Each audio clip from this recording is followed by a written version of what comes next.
Elektrocentrála je vybavená štvortaktným benzínovým motorom s OHV rozvodom. Disponuje vysokým elektrickým výkonom a dokonalou kvalitou napätia.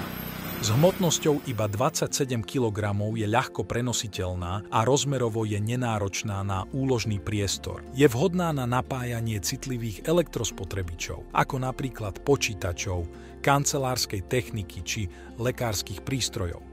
Vybavená je 2 zásuvkami na 230 V a jednou 12-voltovou autozásuvkou s jednosmerným prúdom, ktorá sa dá využiť pre zariadenia s touto zástrčkou, ako napríklad USB nabíjačka, vysávač, autochladnička a podobne.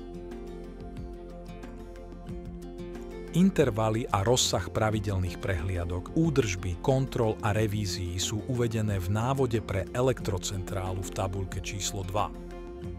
V prípade silného zanesenia môže dôjsť k prehriatiu motora a jeho prípadnému poškodeniu či dokonca k požiaru.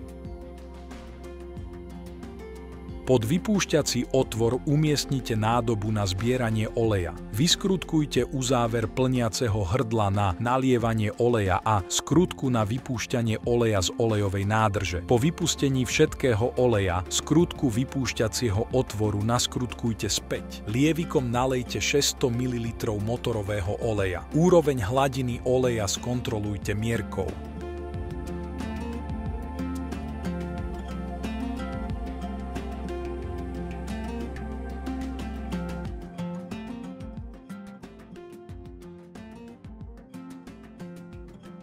Odoberte kryt vzduchového filtra a filter vyberte.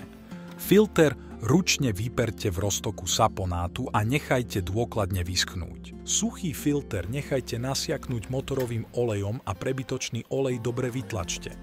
Filter vložte späť, nasaďte a pritiahnite kryt.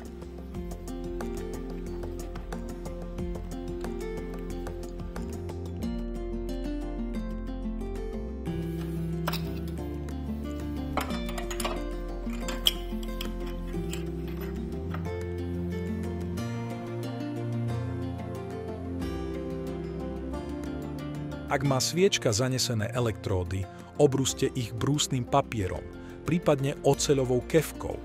Pokiaľ je sviečka viditeľne veľmi zanesená alebo má prasknutý izolátor, sviečku vymeňte za novú.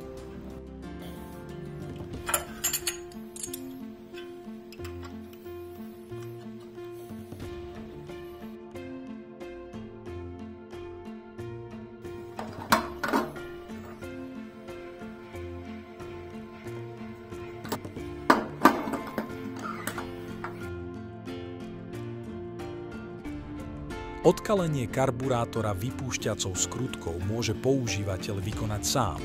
Akýkoľvek iný zásah do karburátora smie vykonávať iba autorizovaný servis generátorov značky Heron.